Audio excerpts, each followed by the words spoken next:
What's crack-a-lacking? It's your boy Broshmo. Just in case you did not know, so we're back again, once again, continuing our positional rankings for the 2021 NFL Draft class. But before we get in, go ahead, become a bro and subscribe. Leave that thumbs up if you enjoy the content. And as always, engage in that sweet football discourse in the comment section below. It really helps the video out a ton, and I'd appreciate you if you did that. We're going to go over my top 10 interior players, because this interior class is actually, it's pretty solid. They had a few guys that decided to return, which I think kind of hurt the class, like Tyler Linderbaum. I totally think he'd be like a fringe first rounder, but, he decided to come back. However, I still think this is a very good class, and I'm going to give you my top 10. And if you are a Bro Scout tier member, you get my full rankings in a video format. It's pretty nice. And you get that for all the positional groups. Next week, 7-round mock draft. On top of that, you'll get my a big board. So a lot of things happening on the channel, but without further ado, let's go ahead and get in and do the diggity gosh darn thing.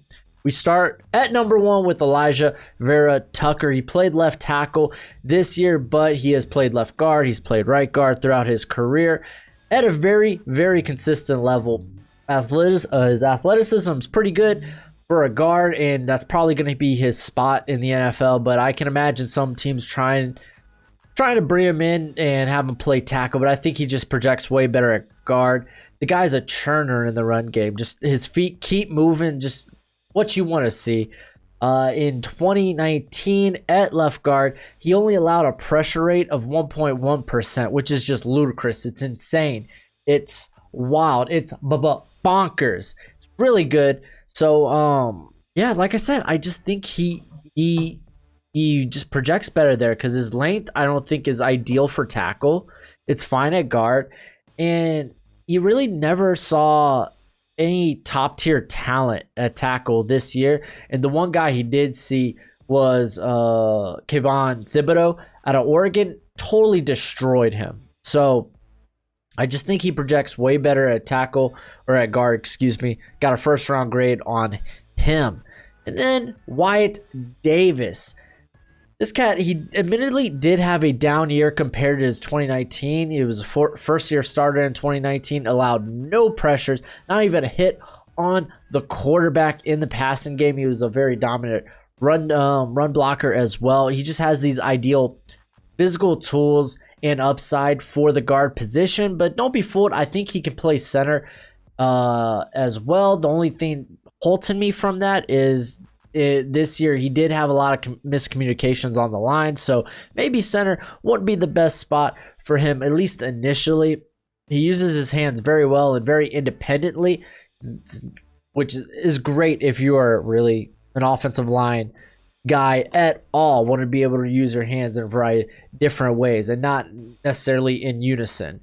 And you'll never really see him lose one-on-one. Like, check out the game before he had to exit out early. He was shutting down Christian Barmore, who is this defensive interior class's #1 guy. So, yeah, he's kind of legit. Again, the big step down this season. Granted, he could have been shaking off some rust. He definitely turned on near the end of the year. But I think kind of keeps him in that fringe first round, more likely early to mid-second rounder.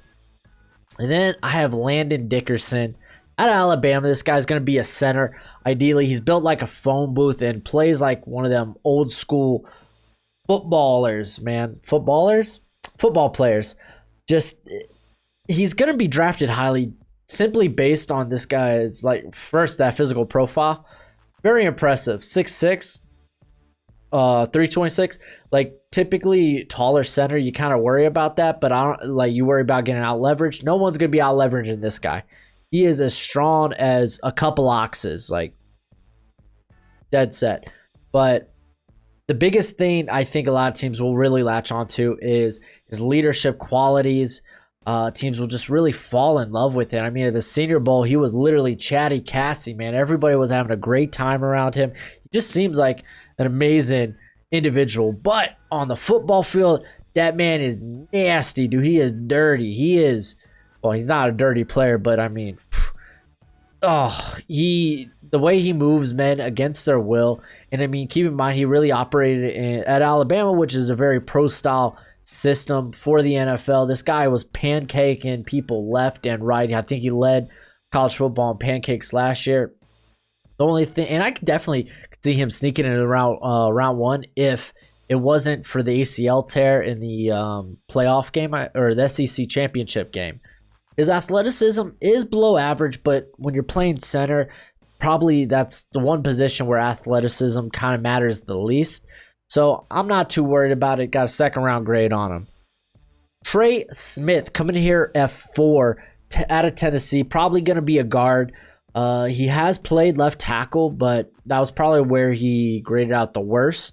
And I think it was in his sophomore season. But he's a big, powerful guard with, again, just with a lot of experience. He's got great pop behind his hands. He literally stops defenders dead in their tracks, almost just on impact. I feel like his development, though, was kind of stunted.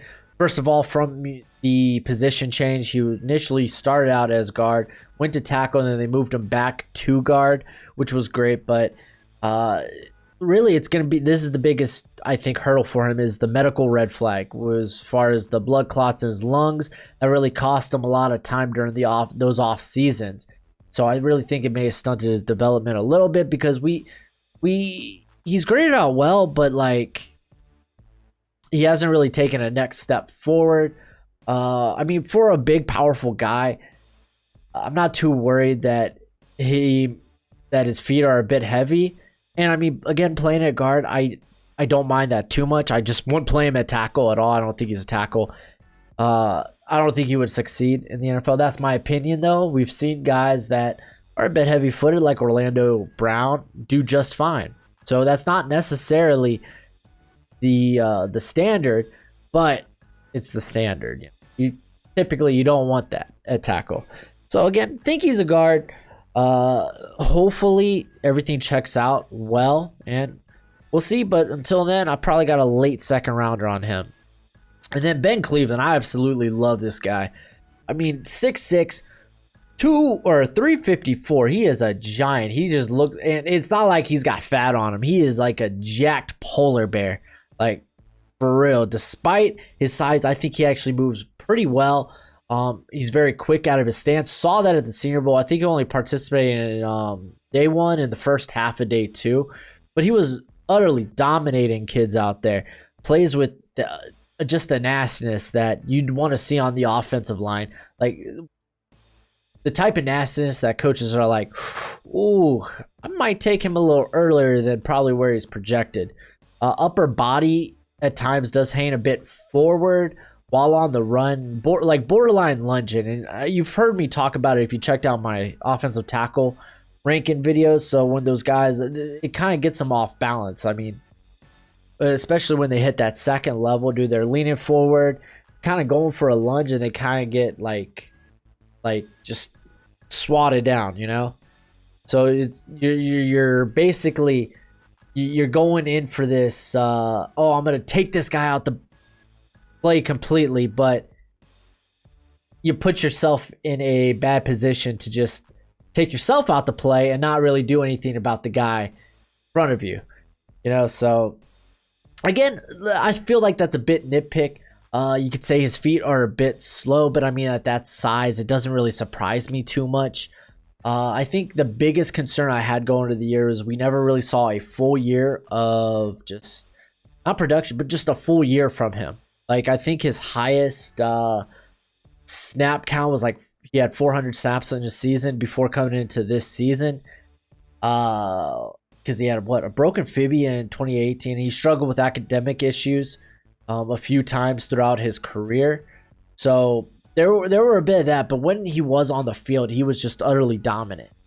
So it was nice to see him get I guess the SEC had one of the most full seasons as you can compared to like the Big Ten and Pac-12.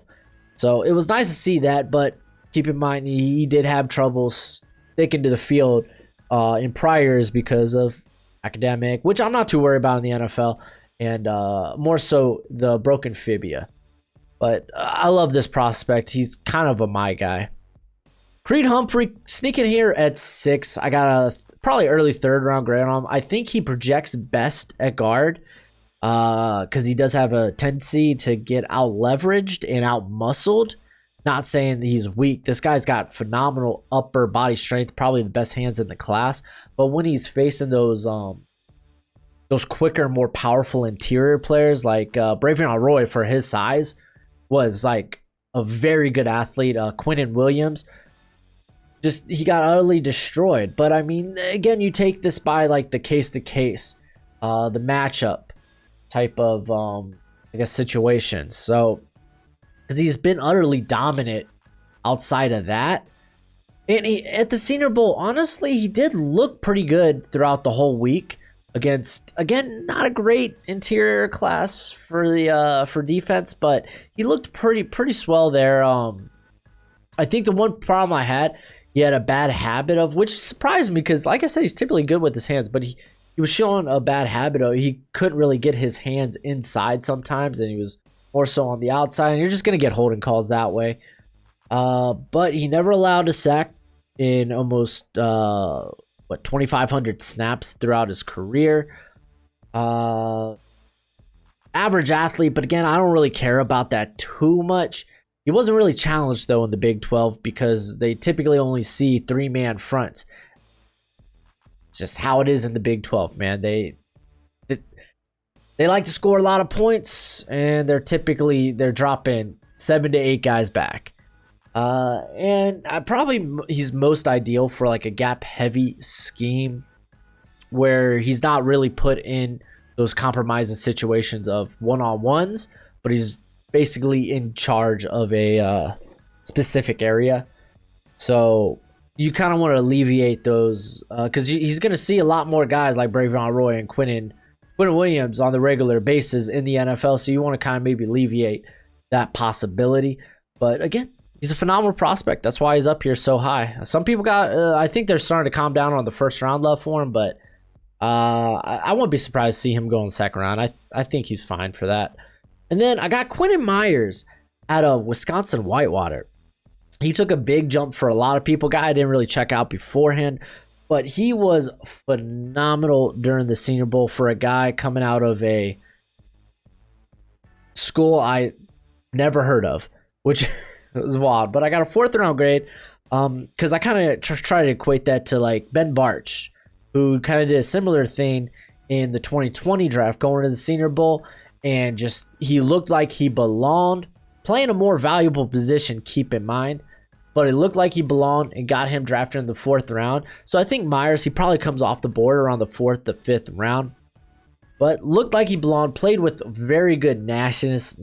He was a mauler. He flat backed. There we go. Patrick Jones. And suddenly, like, this guy's actually a pretty good athlete. Like, he can dunk. Kind of wild. Didn't have too many true pass sets at Whitewater. Like, they're typically a very run-heavy team. But what I really liked seeing was when he was taking the snaps under center, because he did center and guard, and I think he could be used either or. But even when he would lose the point of attack, he did a good job of resetting and just anchoring down and holding his spot, opposed to who I'll get to later in this list, Drake Jackson, who you'd get put back, reset, hold a spot, but you'd still be getting kind of pushed back in the pocket. While he's not necessarily getting beat, he's getting pushed into his quarterback. So that's what I liked about Quintin Meyers.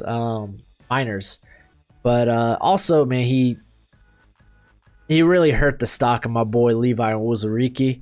Like, Wuzariki didn't look good at the Senior Bowl, sorry.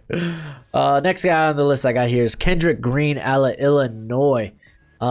Big positive progression over the last 3 seasons. Like, he has taken his learning curve has been like okay, he was okay as a starter during his sophomore year, then big leap, above average, nice, and then it was pretty elite this year. He has experience at center, but mostly played left guard. That's mainly where Illinois lined him at. He's very quick out of his stance and very fleet of foot as well. Length isn't necessarily ideal, and he doesn't really play with too strong of hands. So he's probably more ideal to a outside blocking, like outside zone blocking scheme. But if you go back to his 2019 tape, he has some very impressive reps against AJ Epinesa, who was one of the more renowned pass rushers in that class. So yeah, this guy is kind of the real deal, man. I think we're going to see him off the board in early day 3. And then we have Josh Myers. A lot of people really like Josh Myers. I don't mind. I like Josh Myers too. 4th round grade. I think that's pretty solid. I mean, I think where people fall in love with him, which I can totally relate to, he's got very high level athleticism and explosiveness. And if you ain't new to the channel, you know I'm a sucker for athleticism and explosiveness. And sometimes I'll rate guys like on the offensive line where, like, especially in the interior, where it matters less. I might rank those guys a little higher just because that's just me, man. I look for that. I love athleticism. He does a good job of getting to the second level. I don't think he's necessarily pigeonholed into just playing center. I think he can play guard as well. He struggled though. Like, a big struggle for him has been pass protection. Like, and I think where his problems lie with pass protection is how he uses his hands, his hand placement, just hand usage altogether. And oftentimes he'll overextend, and it kind of leads him to be off balance. So, you know, in pass protection, you're not supposed to, like, opposed to like run blocking, you're not leaning, like, going at the guys. You're supposed to kind of just set and take on, or set up the block, take a basically cause like a standstill at the point of attack. And that's the thing, man. And this is kind of what you saw with Alaric Jackson too during the Senior Bowl. Like, he would more so like attack on passing plays, which is like, no, maybe it was play action. Okay, you're fading, you're faking, you're feinting as if it's a run play. So you're treating it like you're in for a run play, but it's not a run play.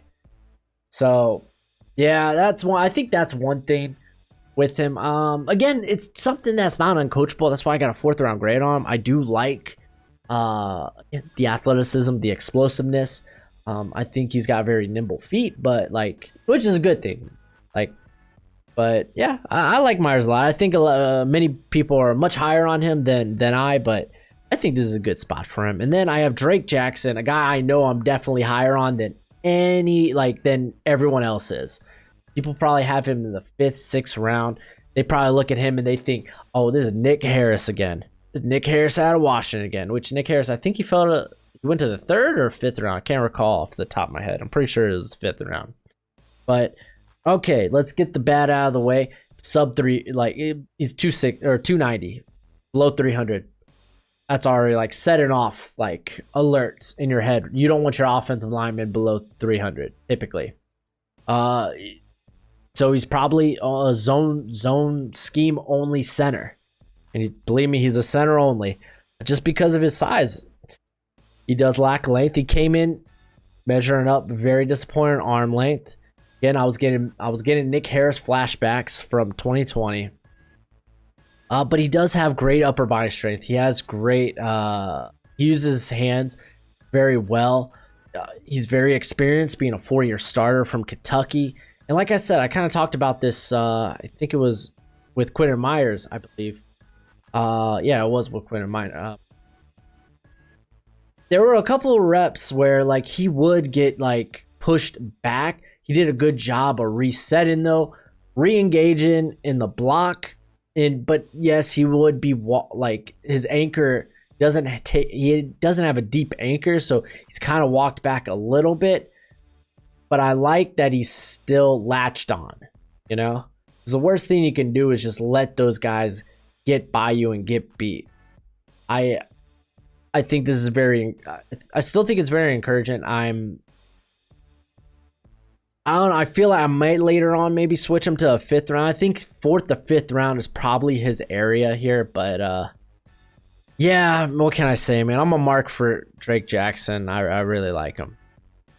That's it for the video. Unless, of course, you're a Bro Scout here, then hang with me. We'll go over the rest of the class here, which we're about to go over 15 more prospects. Got 25 here in total on the interior. So that ought to be fun. But as always, until next time, you be easy, my friends. Later.